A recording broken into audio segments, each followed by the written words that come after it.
dapur, kasur itu kan one man, one vote, one value kan. Jadi semua suara individu, satu suara individu.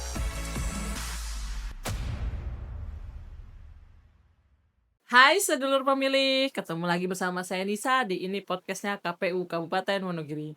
Hari ini kita kedatangan tamu spesial karena beliau ini adalah sosok perempuan yang menjadi inspirasi dalam tema podcast kita hari ini, perempuan dalam pusaran demokrasi.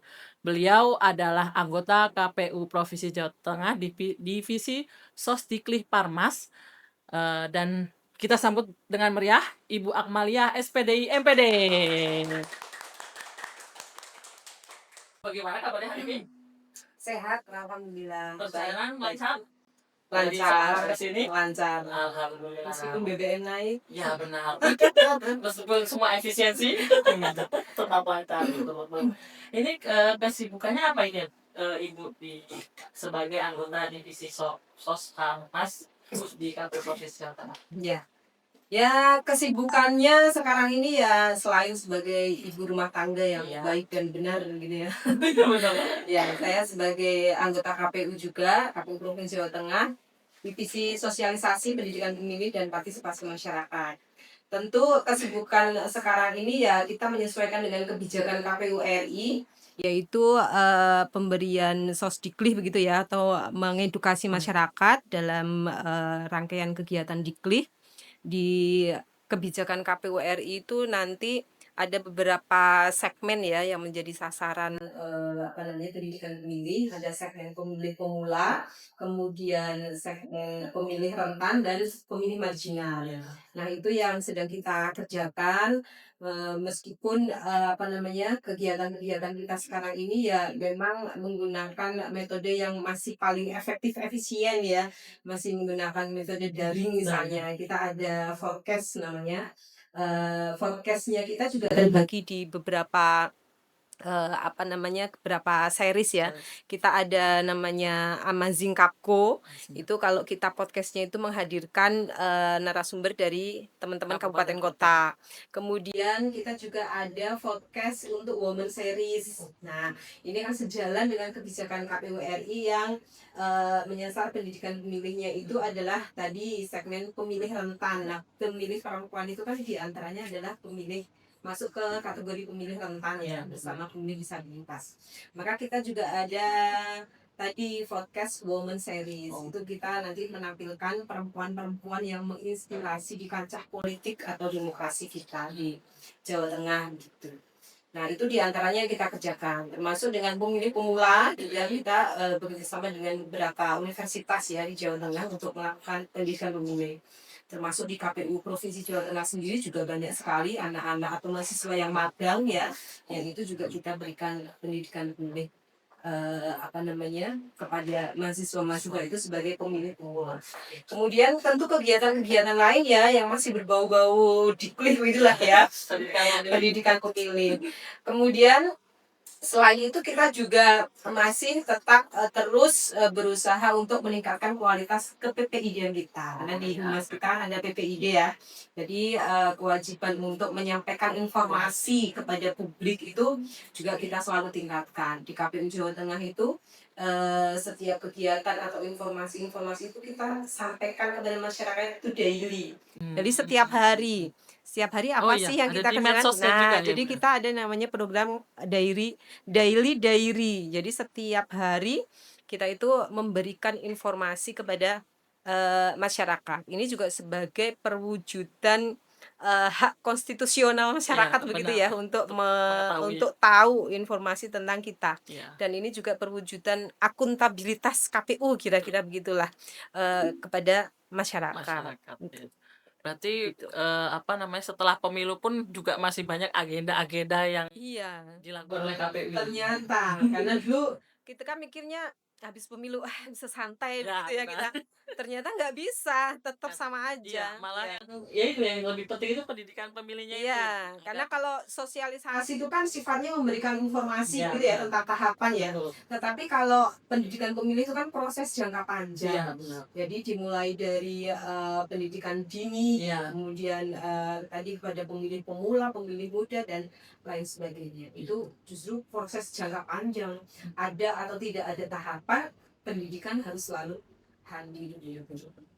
Kalau kayak misalnya kalau sekarang itu kan kayak pendidikan pemula gitu ya, untuk persiapan pemilu 2029. Iya, Jadi memang benar jangkanya itu jangka panjang. jangka panjang, proses jangka Jadi panjang. sekarang sudah mulai Iya, disosialisasikan iya. gitu.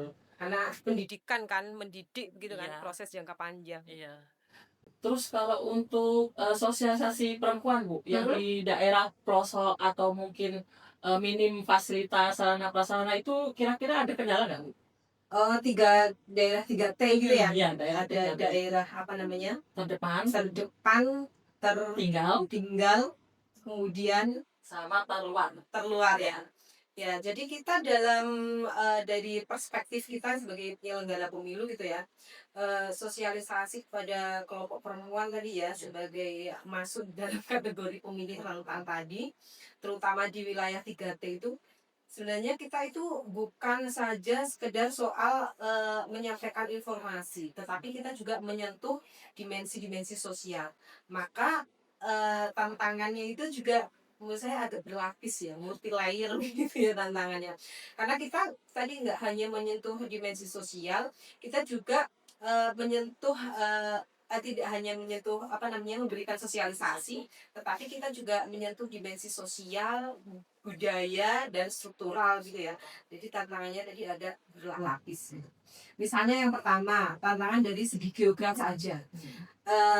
Tantangan geografis dan infrastruktur itu pasti karena tadi daerah 3T nya tertinggal, terdepan dan terluar. Yang ini pasti ada tantangan secara geografis maupun infrastruktur yang mungkin belum maksimal kira-kira seperti itu. Itu tantangan yang pertama. Kemudian tantangan yang kedua mungkin dari segi atau dari faktor literasi politik.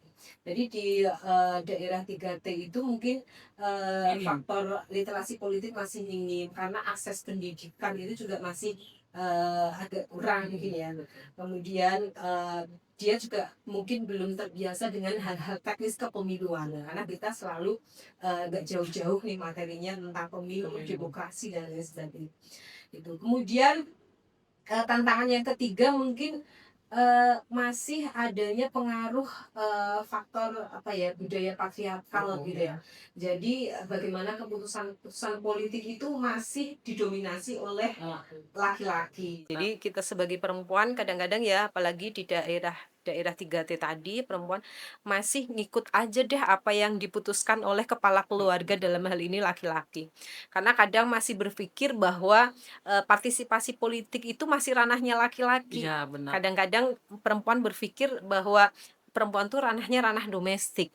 Jadi keputusan politik apa itu masih ranahnya laki-laki. Nah, itu menjadi tantangan tersendiri.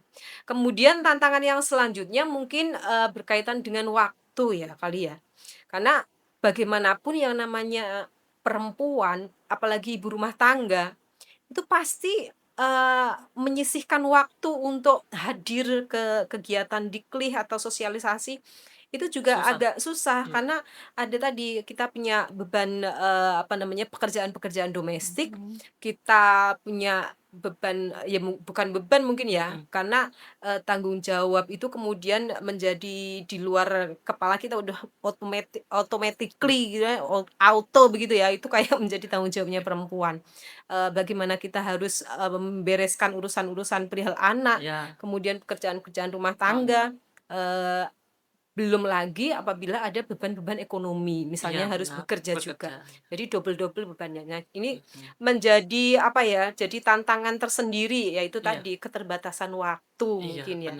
Nah, itulah tadi beberapa apa layer-layer kendala atau tantangan ya ketika kita datang ke daerah 3T untuk memberikan pendidikan pemilih. Apalagi yang tantangan patriarki itu ya Bu. Saya itu kan pernah dengar kayak misalnya itu filosofi Jawa. Perempuan itu cuman berurusannya itu sama sumur, Ya, dapur, kasur. kasur, itu kan. Jadi pikiran itu tuh masih ada sampai sekarang kan, Mbak, Masih ibu-ibu sekarang yang masih apalagi ada. untuk yang di daerah 3T Iya, tadi. masih ada. Jadi kadang itu bagaimana, kadang masih ada pikiran bahwa perempuan tuh kayak pelengkap begitu Iya, ya. hanya Ada pelengkap. yang bilang, sebagai konco wingking begitu ya. Betul, betul. Padahal sebenarnya tidak seperti itu. Atau semua manusia itu kan sebenarnya sama di hadapan Tuhan, yang membedakan hanya ketakwaannya. Iya, Kita benar. kira-kira gitu ya kalau Iya. dalam agama kita kan ya. Jadi sebenarnya perempuan dan laki-laki itu kan setara Setara, harusnya. iya. Nah, cuma karena tadi konstruksi sosialnya kita itu masih masih mewarisi hal yang demikian. Iya. Jadi kayak semacam terinternalisasi keyakinan itu diwariskan turun temurun sampai sekarang, meskipun sudah agak terkikis tapi masih ada kan, saya rasa masih ada. Iya, benar. Jadi sudah kayak auto ya, yang namanya pekerjaan Perempuan pekerjaan rumah tangga itu ya tanggung jawab perempuan Iya, gitu. benar. Kerjaan Masak, anak, iya. ngurus anak ya, jadi tanggung jawab perempuan. Iya, Nah, benar. ini kan sebenarnya hal yang sesuatu yang bisa disepakati ya di dalam rumah tangga. Jadi perempuan itu ketika ingin mengakses ke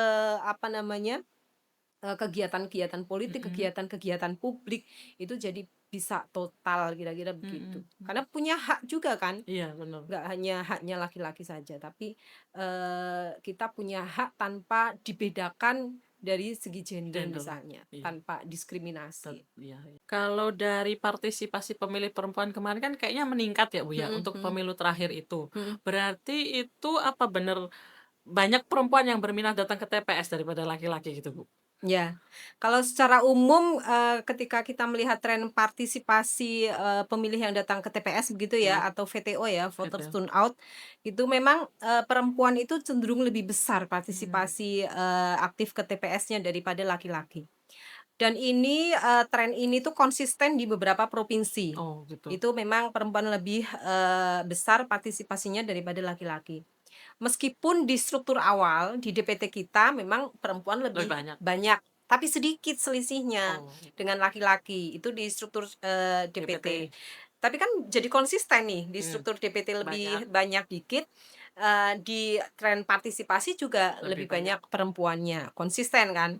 Nah, tetapi masih paradoks karena representasi keterpilihannya masih kurang gitu ya. Iya, betul. Ya, jadi partisipasinya sebagai pemilih terbuka besar begitu ya, ke TPS-nya oke, datang gitu, tetapi dia sebagai representasi yang mewakili masyarakat yang dipilih begitu ya, itu masih di bawah di bawah standar, kira-kira begitulah. Kan kita ada yang namanya dorongan 30% kuota perempuan di pencalonan. Oh, Tetapi di keterpilihannya itu masih di Masih bawah kurang. 30%. Contoh di DPRD Provinsi Jawa Tengah aja. Pemilu 2024, dari 38% calon perempuan, yang terpilih baru 22%. Dari 120 kursi ya di DPRD Jawa Tengah. Tren yang sama juga di RI juga hampir sama, malah lebih sedikit persentase dari keterwakilan atau keterpilihannya itu. Apa itu mungkin karena ada pemikiran tidak percaya terhadap perempuan gitu ya, Bu, ya? Jadi urusan politik itu lebih ke urusan laki-laki gitu kali ya, Bu, ya? Ya, mungkin bisa aja masih ada sedikit lah ya, kalau sampai sekarang sebenarnya sudah nggak begitu relevan ya pikiran-pikiran yang seperti itu ya, dan di praktek demokrasi itu udah nggak relevan lah yang seperti itu. Tapi mungkin ada banyak faktor juga ya, ada beberapa faktor yang menjadi tantangannya perempuan di dalam kontestasi itu Iya, tadi. benar. Ya, itu sih yang menyebabkan keterwakilan kita itu masih Masih di bawah standar di itu bawah tadi ya. standar gitu lah. Betul. Berarti Mm-mm. jadi perempuan itu sebenarnya bisa setara dengan laki-laki. Iya, Apalagi di rancang politik ya. ya. Bisa. Cuma kan kita masih sedikit demi sedikit masih berusaha mengubah persepsi masyarakat nih, bahwa politik itu tadi menjadi ranahnya laki-laki. Pengambilan keputusan, pengambilan kebijakan itu masih menjadi domainnya laki-laki. Itu kan sedikit demi sedikit kita kikis begitu ya, Iya. persepsi-persepsi yang seperti itu. Dan semakin ke sini saya rasa masih cukup melegakan saya kira ya. Maksudnya trennya meskipun sedikit demi sedikit sebenarnya setitil ngono nek cara Naik Jawa tetap, itu masih tetap. iya naiklah sedikit demi. Karena memang ada dorongan sebenarnya kan dari kita ya. Dari semualah, dari semua stakeholder ada dorongan, kemudian dari apa namanya dasar hukumnya untuk pemilu aja udah ada dorongan untuk apa namanya kuota perempuan itu tadi Ya di itu merupakan pencalonan. salah satu tantangan juga ya Itu di tantangan divisinya juga. Ibu untuk Iya. Sosbikli Farmas Ya, karena membuat tadi perempuan lebih aktif. benar. Makanya di segmennya kita itu kan ada salah satunya ya pemilih perempuan itu tadi kan. Oke. Sebenarnya kita mendorongnya itu partisipasinya ya nggak hanya jadi pemilih aja, tetapi Peserta. berpartisipasi aktif di proses politik. Ya, berkandidasi, ya. kemudian syukur-syukur sampai terpilih Keterlibatannya begitu lah. ya, keterlibatannya di proses-proses politik itu bisa lebih lagi. Tidak Hmm. hanya melulu jadi apa ya, jadi objek begitu ya, Iya. kemudian jadi pemilih ya. Iya benar. Jadi objek ketika kampanye, tetapi memang betul-betul terlibat dan nantinya juga bisa memperjuangkan kesetaraan-kesetaraan itu. Betul, betul. Sekarang seberapa besar pengaruh satu suara perempuan itu Bu untuk kebijakan ke depan? Ya, karena setiap kebijakan publik itu kan apa namanya lahir dari satu suara individu Iya kan. benar. Ya, one man, one vote, one value kan. Jadi semua suara individu, satu suara individu itu menurut saya itu begitu bermakna, menjadi sangat penting, begitu sangat krusial. Karena tadi kebijakan itu lahirnya ya dari akumulasi suara. Jadi dari konversi suara menjadi kursi, kemudian menjadi kebijakan. Iya benar. Jadi konversi suara itu kan ya dari individu-individu yang memberikan satu suara itu. Iya. Jadi Jadi sangat pemilu penting. itu nggak simpel ya Bu ya, nggak cuma sekedar nyoblos terus sudah selesai, yang menang siapa? Enggak sesimpel itu Ya sih. makanya ternyata berpengaruh terhadap Iya, kebijakan-kebijakan apalagi selanjutnya. sebenarnya partisipasi itu juga enggak melulu hanya ketika datang ke TPS, nyoblos kemudian udah ya. Tetapi partisipasi bisa aja ketika masih pra-election misalnya. Kemudian ketika election ya dan pasca election. Pasca election sebenarnya kita bisa ngapain partisipasi kita? Ya kita kawal lah kebijakan Iya. pemerintah yang kemarin sudah dikampanyekan. Janji-janji politiknya seperti Iya. apa? Ya kita sebagai civil society misalnya gitu ya. Kita bisa kawal itu, apalagi di misalnya di organisasi-organisasi perempuan. Benar enggak yang sudah dijanjikan oleh pemerintah misalnya yang berkaitan dengan perempuan ya, berkaitan dengan pendidikan, berkaitan dengan reproduksi perempuan. Sudah atau belum tuh dilaksanakan? Nah, itu bisa dikawal, itu sebagai partisipasi politik juga. Benar benar Tuh, benar. dan itu perempuan saya rasa sangat-sangat bisa. Iya, benar. Menarik sekali untuk perbincangan hari ini ya Bu ya. Sekarang terakhir ya Bu ya, last but not least, pesan penutup Ibu untuk perempuan se-Jawa Tengah. Ya. Jadi kepada seluruh perempuan di Jawa Tengah ya, nggak hanya perempuan sih, laki-laki juga iya ya. Jadi demokrasi itu tidak hanya membutuhkan kehadiran kita di TPS, tetapi tadi marilah kita ikut berpartisipasi dalam proses politik juga.